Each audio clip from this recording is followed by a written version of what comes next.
जिस तरह से ये लाइट मुझसे तुम तक पड़ी, उसी तरह से सूरज बाबा भी हमको इसी तरह की लाइट दे रहे थे।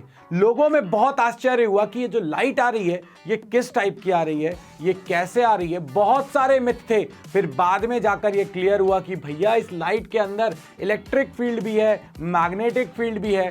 थैंक्स टू हर्ट्ज, जिसने एक एक्सपेरिमेंट करके ये प्रूव कर दिया कि इलेक्ट्रोमैग्नेटिक वेव्स हैं जो सन से आ रही हैं। तो चलिए पढ़ते हैं इन इलेक्ट्रोमैग्नेटिक वेव्स को डिटेल में इस चैप्टर में।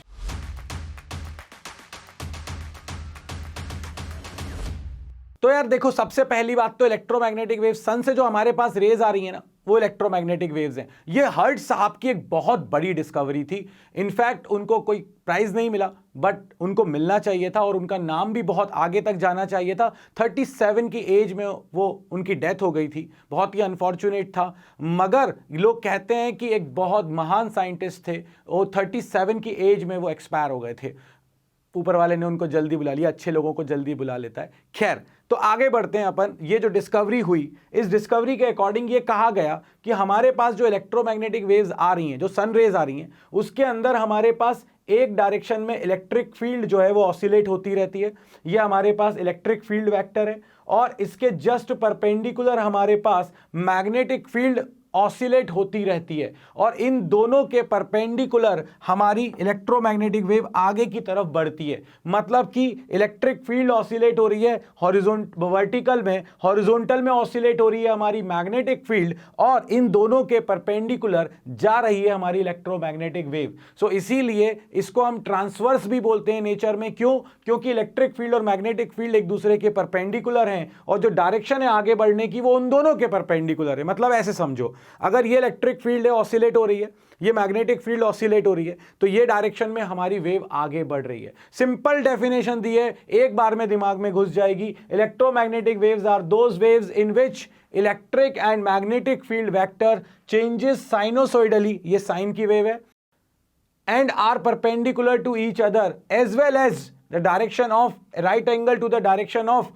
Propagation of wave. मतलब ये इलेक्ट्रिक और मैग्नेटिक फील्ड एक दूसरे के परपेंडिकुलर हैं और ये डायरेक्शन ऑफ प्रोपोगेशन के भी परपेंडिकुलर हैं। और ये एक बहुत बड़ी डिस्कवरी थी। इसका यूज करेंगे अपन रिजल्ट में, अभी एक डेरिवेशन करने में भी इसका यूज करेंगे, इसकी प्रॉपर्टीज में भी इसका यूज करेंगे। बट ये इलेक्ट्रोमैग्नेटिक वेव थी, ये हर्ट्ज ने प्रूव किया था। अब वो हमारे सिलेबस से हट गए, इसीलिए हम उन पर बात नहीं कर रहे हैं, बट हाँ काम के बहुत थे। जब भी वेव्स की बात आती है तो इक्वेशंस की बात आती है कि भाई ये वेव की इक्वेशन क्या होगी। तो यहां पर गौर करने वाली बात यह है कि मेरी जो वेव है वो एक्स डायरेक्शन में प्रोपोगेट हो रही है, ठीक है। जो इलेक्ट्रिक फील्ड है वो वाई डायरेक्शन में वाइब्रेट हो रही थी और जो जेड डायरेक्शन में है वो मैग्नेटिक फील्ड वाइब्रेट हो रही थी। हमारे पास जो इक्वेशन आएगी वो इक्वेशन आती है इलेक्ट्रिक फील्ड की ई एक्स टी। एक्स टी क्यों लिख रहा हूं? क्योंकि ये एक्स डायरेक्शन में आगे जा रही है। भाई वाइब्रेट किसी में भी हो, आगे तो वो एक्स में जा रही है। तो ई नॉट मैक्सिमम वैल्यू, कॉस यहां पर साइन भी हो सकता है, टेंशन मत लेना, के एक्स माइनस ओमेगा टी। कई बुक्स में ओमेगा टी माइनस के एक्स लिखा होगा, मैं भी ओमेगा टी माइनस के एक्स लिख देता हूं, उसकी भी टेंशन लेने की जरूरत नहीं है। प्लस फाई, ये इसकी इनिशियल फेज है, अभी ये जीरो से स्टार्ट हो रहा है। हो सकता है यहां से स्टार्ट होता तो कुछ ना कुछ एंगल होता, इसीलिए यहां पर प्लस फाई, जरूरी नहीं है लिखो। इसके बाद हमारे पास मैग्नेटिक फील्ड की बात करें, मैग्नेटिक फील्ड भी हमारे पास बी नॉट, उसकी मैक्सिमम वैल्यू कॉस के एक्स माइनस ओमेगा टी। ये बिल्कुल सेम आता है, न्यूमेरिकल में बताऊंगा तुमको कि अंदर का डोमेन जो इलेक्ट्रिक फील्ड का होता है वैसा ही का वैसा सेम मैग्नेटिक फील्ड का भी लिख देना, कुछ सोचने की जरूरत नहीं है। यहां पर ये जो हमारे पास के है इसको हम बोलते हैं प्रोपोगेशन कांस्टेंट, ये आ जाएगा 2 पाई बाय लैम्डा। और ये जो हमारे पास ओमेगा है, ये ओमेगा होता है 2 pi upon time period, numerical में हेल्प करेगा इसीलिए। और इन दोनों में ई और बी में क्या रिलेशन होता है स्पीड के साथ, वो अपन इसी वीडियो में ड्राइव करने वाले हैं, एंड तक देखना बहुत ज्यादा जरूरी है। तो ये हमारे पास इक्वेशंस थी इलेक्ट्रोमैग्नेटिक वेव्स की। अब अपने पास आता है थैंक्स टू मैक्सवेल। मैक्सवेल ने थ्योरेटिकली प्रेडिक्ट किया था कि अगर आप देखें कि इलेक्ट्रिक फील्ड और मैग्नेटिक फील्ड का आपस में रिलेशन होता है, क्योंकि लोग तो यही नहीं समझ पा रहे थे कि यार इलेक्ट्रिक फील्ड और मैग्नेटिक फील्ड आपस में लिंक कैसे हो सकती हैं, ये कपल कैसे हो सकते हैं। तो फिर उन्होंने कहा कि भाई हमारे पास इक्वेशंस पहले से ही हैं, ये है Gauss law in electrostatics, phi is equal to Q by epsilon naught. Phi को अपन लिख सकते हैं integration E dot D A या ई डॉट डी एस, पुराने पाप हैं, खुलेंगे, टर्म 1 के हैं, अब तो रिजल्ट भी आ चुका है, टेंशन लेने की कोई ज़रूरत नहीं है तुमको, बिंदास होके बस देख लो, क्योंकि कोई पूछेगा नहीं बट पता होना चाहिए। इसके बाद ये हमारे पास है मैग्नेटिज्म का गॉस लॉ, क्योंकि मैग्नेट में मोनोपोल होता ही नहीं है, डाइपोल होता है, जितनी निकलेगी उतनी वापस आएगी, इसीलिए integration B dot D A या B dot D S is equal to 0, क्योंकि मोनोपोल होता तो निकलती या आती, बट यहां तो जाएगी भी और आएगी भी, तो नेट हमेशा 0 होगा। इसके बाद ये हमारे पास आता है Faraday's law, E is equal to E M F induced is equal to minus D phi by D T, और E जो होता था वो integration E dot D L होता था, E dot D L. So integration E dot D L is equals to minus D phi by D T. इसके बाद हमारे पास एक और था Ampere circuital law, E integration B dot D L is equals to mu naught times of I, ये कहलाता है डिस्प्लेसमेंट करंट। अब इस डिस्प्लेसमेंट करंट की जो कहानी है उस कहानी को मत करो, क्योंकि ये सिलेबस में ही नहीं है, बट हाँ इन चारों इक्वेशनों ने ये बताया था कि किस तरह से इलेक्ट्रिक, और ये देखो इलेक्ट्रिक फील्ड चार्ज से रिलेटेड है, ये मैग्नेटिक फील्ड की कहानी थी, ये इलेक्ट्रिक और मैग्नेटिक फील्ड को लिंक करने वाली कहानी थी, ये देखो इस मैग्नेटिक फील्ड का लाइन इंटीग्रल आपको इलेक्ट्रिक करंट के साथ रिलेशन करा रहा है, मतलब इलेक्ट्रिक और मैग्नेटिक फील्ड आपस में जुड़ी हुई हैं। ये मैक्सवेल की इक्वेशंस ने बताने की कोशिश हमको की थी, बता ही दिया था बल्कि।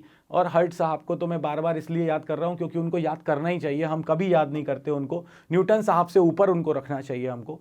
खैर, प्रॉपर्टीज की बात करें तो जो इलेक्ट्रोमैग्नेटिक वेव्स हैं they are transverse in nature. क्यों? क्योंकि इलेक्ट्रिक एंड मैग्नेटिक फील्ड एक दूसरे से परपेंडिकुलर होती है और वो डायरेक्शन ऑफ प्रोपोगेशन से भी परपेंडिकुलर होती है। इसके बाद बहुत सिंपल प्रॉपर्टीज बता रहा हूं, एक बार में दिमाग में बैठ जाएंगी। These waves travel in with the speed of light, मतलब 3 × 10⁸ मीटर पर second in vacuum. They are not deflected by electric, although electric और मैग्नेटिक फील्ड इनके अंदर है, मगर ये इलेक्ट्रिक और मैग्नेटिक फील्ड से डिफ्लेक्ट नहीं होती। ये कौन सी फिनोमेना शो करते हैं? Interference, reflection, refraction, diffraction, polarisation.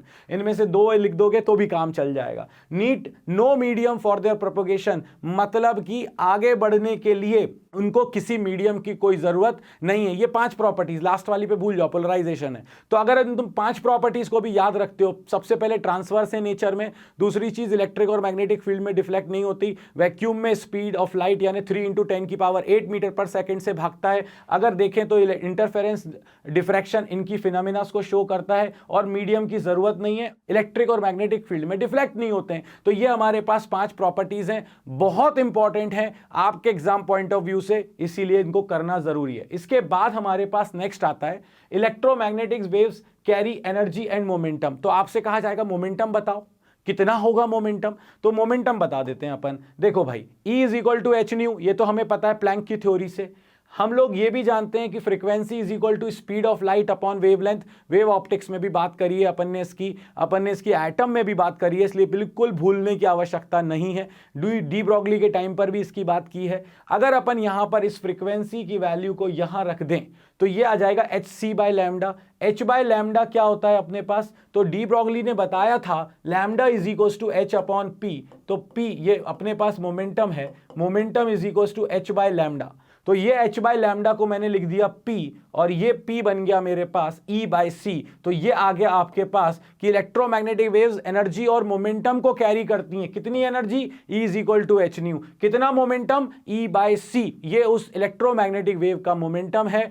अगर पूछ लिया जाए डेरिवेशन, बिल्कुल डरने की जरूरत नहीं है और चांसेस बनते हैं। जिस तरह से इन्होंने पेपर में हमको जो सैंपल पेपर दिया उसमें रीजनिंग के अच्छे क्वेश्चंस डाले हैं, ये क्वेश्चन बनता है। इसके बाद हमसे पूछा जाएगा an electromagnetic wave exert pressure on the surface on which it is incident. Electromagnetic wave जिस सरफेस पर इंसिडेंट होती हैं उस पर प्रेशर लगाती हैं, बिल्कुल लगाती हैं। कैसे लगाती हैं? तो प्रेशर का फॉर्मूला क्या होता है अपने पास? प्रेशर का फॉर्मूला होता है फोर्स अपॉन एरिया। फोर्स क्या होता है अपने पास? Change in momentum with respect to time. अब मैं अगर पर सेकंड की बात कर लूं तो टाइम तो मेरे पास वैसे ही टाइम हो गया 1, ठीक है, पर सेकंड, और ये मेरे पास है प्रेशर। इसके लिए डरने की जरूरत नहीं, कंफ्यूज होने की जरूरत नहीं है कि दोनों का साइन सेम हो रहा है, स्मॉल p लिखा है। अब हमने क्या देखा था? मोमेंटम था E/c। इसके पहले वाली स्लाइड में ही हमने देखा है कि हमारे पास मोमेंटम था E/c। तो अगर आप ये समझो, यहां पर अगर ये लाइट यहां पर इंसिडेंट हुई, इसका मोमेंटम था E/c, और जब ये वापस जा रही है और माइनस E/c, तो चेंज इन मोमेंटम हो जाएगा जब रिफ्लेक्ट होगी 2E/c, और इसीलिए हमारे पास प्रेशर का फॉर्मूला आ जाएगा 2E/c चेंज इन मोमेंटम पर सेकेंड अपॉन एरिया। अगर मैं आपसे बात करूं कि लाइट पूरी तरह से एब्जॉर्ब हो गई, तो इनिशियल मोमेंटम था E/c, फाइनल मोमेंटम हो गया 0, तो आपके पास चेंज इन मोमेंटम हो जाएगा सिर्फ E/c अपॉन एरिया, और पर सेकेंड, क्योंकि टी को अपन ने 1 ले लिया, पर सेकेंड की ही बात कर रहे हैं यहां पे। तो ये हमारे पास आ गया कि ये प्रेशर एक्सर्ट करता है, और कितना करता है, वो इतना करता है। और कोई बोले क्यों करता है, क्योंकि वो एनर्जी और मोमेंटम को अपने साथ कन्वे करता है। जब एनर्जी और मोमेंटम को अपने साथ कन्वे करता है तो प्रेशर तो लगाएगा ही लगाएगा, क्योंकि चेंज इन मोमेंटम ही तो फोर्स होता है, और फोर्स अपॉन एरिया हमारे पास बन जाता है मोमेंटम। इसके बाद हमारे पास पूछा जाएगा कि कोई रिलेशन है क्या इलेक्ट्रोमैग्नेटिक वेव की स्पीड का इलेक्ट्रिक फील्ड और मैग्नेटिक फील्ड के साथ? बिल्कुल है। देखो भाई, हमने क्या बोला कि इलेक्ट्रिक और मैग्नेटिक फील्ड में ये डिविएट नहीं होते। अगर ये इलेक्ट्रिक और मैग्नेटिक फील्ड में डिविएट नहीं होते हैं तो फिर क्या होगा? तो ये होगा कि इलेक्ट्रिक फोर्स जितना लग रहा है उतना ही मैग्नेटिक लग रहा होगा। भाई, आपने जब भी किसी चीज को, अगर आप इलेक्ट्रिक और मैग्नेटिक फील्ड में डिविएट नहीं हो रहे हो और अब फील्ड है, तो फोर्स तो होगा। इसका मतलब है जितना इलेक्ट्रिक फोर्स होगा उतना ही अपने पास मैग्नेटिक होगा। मैग्नेटिक फोर्स का फॉर्मूला किसी भी चार्ज पार्टिकल पर होता है QVB, और अगर आप इलेक्ट्रिक फोर्स को देखें तो वो होता है QE। Q से Q कैंसिल, V आ गया E/B, और अगर अपन वैक्यूम में हो तो इसको C लिख दो, तो ये आ गया आपके पास V = E/B का बहुत simple derivation, short, precise, full marks. इससे ज्यादा शॉर्ट कोई क्या करेगा? इस पर ज्ञान देने के लिए इतनी बातें हैं कि कोई लिमिट नहीं है उनकी, बट वो अननेसेसरी हैं। अब आ जाओ अपने पास एक और चीज पर, वो बोलेंगे C = 1/√μ0ε0। ये प्रॉपर्टी में भी लिख सकते थे, इसको प्रूव करके बताओ। तो यार देखो, टर्म 1 के पाप में ये अपने पास 1/4πε0 की वैल्यू क्या थी? 9 × 10⁹ याद है तुम्हें? साले साहब बोलता था मैं।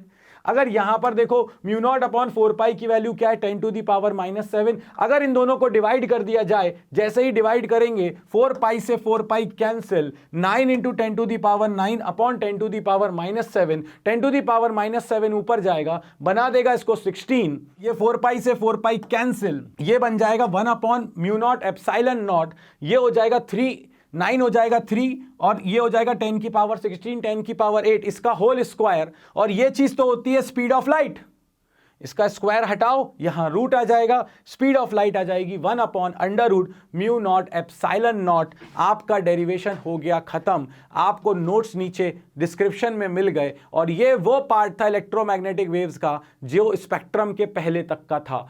अब जो नेक्स्ट वीडियो आएगा उसमें हम इलेक्ट्रोमैग्नेटिक स्पेक्ट्रम की बातें करेंगे, वो भी बहुत शॉर्ट और प्रिसाइज बनाएंगे। बाबा जी, एग्जाम टाइम है, पूरा पढ़ना है, मगर इस तरह से पढ़ना है कि लगे भी नहीं और काम भी हो जाए।